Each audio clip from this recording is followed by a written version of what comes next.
Hi అండి. ఈరోజు వీడియోలో మన యొక్క బంధువులను హిందీలో ఏ విధంగా పలుకుతాం అంటే మన తెలుగులో ఇప్పుడు తమ్ముడు కానీ అన్నయ్య కానీ చిన్నాన్న పెదనాన్న బాబాయ్ ఇలా అంటాం కదా. అదేవిధంగా హిందీలో ఏ విధంగా పిలుస్తాం అనేది ఈ వీడియో ద్వారా తెలుసుకుందాం. ఓకే. మా లేదా మాత అంటే తల్లి, మా లేదా మాత తల్లి. పిత లేదా బాప్, బాప్ లేదా పిత తండ్రి, బాప్ లేదా పిత అంటే తండ్రి. నాని, నాని అంటే అమ్మమ్మ, అంటే అమ్మ యొక్క అమ్మ, అమ్మమ్మ. నాని అంటే అమ్మమ్మ. తర్వాత నాన్న అంటే అమ్మ యొక్క తండ్రి, తాత, తాతే కానీ అమ్మ యొక్క తండ్రి.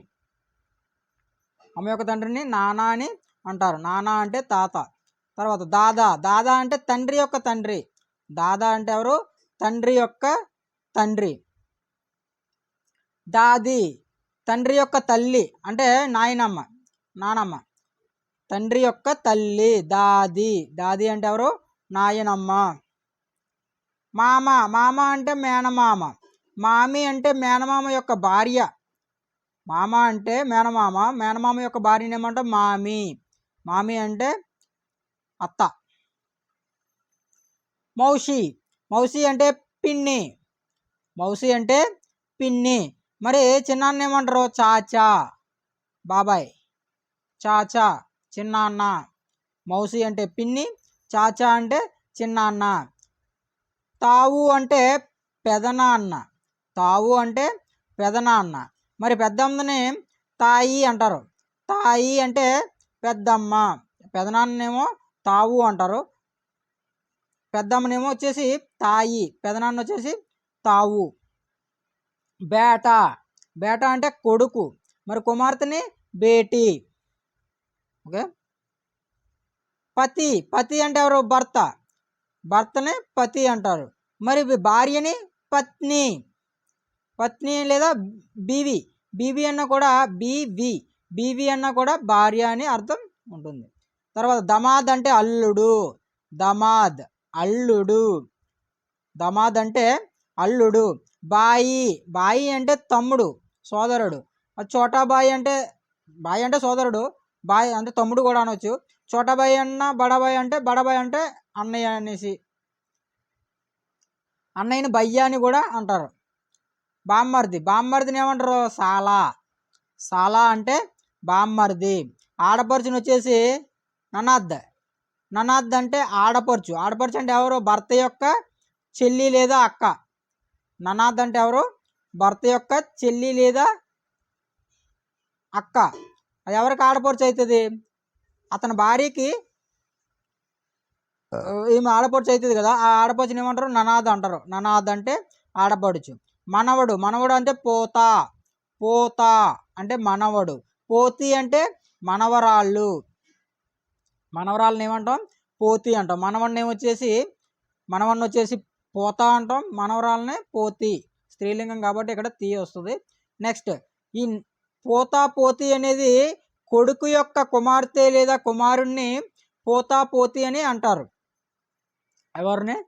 మనవడే, మనవరాలే. అలాగే కొడుకు యొక్క కొడుకుని కూడా మనవరాలు అంటాం, కూతురు యొక్క కూతురిని మనవరాలే కదా అంటాం. అలాగే కొడుకు యొక్క కొడుకుని లేదా కూతురిని పోతా పోతి అంటారు అనమాట. పోతా అంటే మనవడు, పోతి అంటే మనవరాలు. మరి కూతురు యొక్క కూతురు లేదా కొడుకుని, కూతురు యొక్క కొడుకుని నాతి, నాతి అంటే మనవడే ఇది కూడా, కానీ కూతురు యొక్క కొడుకు, కూతురు యొక్క కొడుకుని నాతి. ఇది కూతురు యొక్క కూతురుని నాతీన్, నాతీన్ అంటే కూతురు యొక్క కూతురు అంటే కూతురు యొక్క కుమార్తె, మనవరాలు. పోతా అన్న మనవడు, నాతి అన్న మనవడు, పోతి అన్న మనవరాలు, నాతీన్ అన్న మనవరాలు. కానీ అక్కడ వచ్చేసి కొడుకు యొక్క కుమార్తె లేదా కుమారుణ్ణి పోతా పోతి అంటారు. ఇక్కడ కూతురు యొక్క కుమార్తె లేదా కుమారుణ్ణి నాతి, నాతీన్ అని అంటారు. అది గుర్తుపెట్టుకోవాలి మీరు. నెక్స్ట్, సాస్ అంటే ఎవరు? అత్త. అత్త అంటే ఎవరు? భార్య లేదా భర్త యొక్క తల్లి, సాస్ అంటారు. సాస్ అంటే అత్త. ససూర్, ససూర్ అంటే మామ, భర్త యొక్క తండ్రి లేదా భార్య యొక్క తండ్రి ససూర్, మామ. బహు బహు అంటే కోడలు, బహు అంటే కోడలు. తర్వాత జీజా, జీజా అంటే బావా, జీజా అంటే బావా. బువా, బువా అంటే బాప్ అంటే నాన్న యొక్క చెల్లి లేదా అక్క. అత్త, బువ, బాప్ప అనేసి అర్థం. ఓకేనా. బువ అంటే అత్త, బాప్ప. తర్వాత సారీ బాంజా, బాంజా అంటే మేనల్లుడు, బాంజా అంటే మేనల్లుడు. బాంజీ అంటే మేనకోడలు, మేనల్లుడిని బాంజా అంటారు. మ్యాంజీ అంటే మేనకోడలు. అంతేండి ఈ వీడియోలో ఇంతే. వీడియో నచ్చినట్లయితే లైక్ చేయండి. మన ఛానల్ని ఇప్పటివరకు సబ్స్క్రైబ్ చేయనట్లయితే సబ్స్క్రైబ్ చేయండి. వీడియో ఏ విధంగా ఉందనేది మీ అమూల్యమైన కామెంట్ని క్రింద కామెంట్ సెక్షన్లో తెలపండి. Thank you for the support.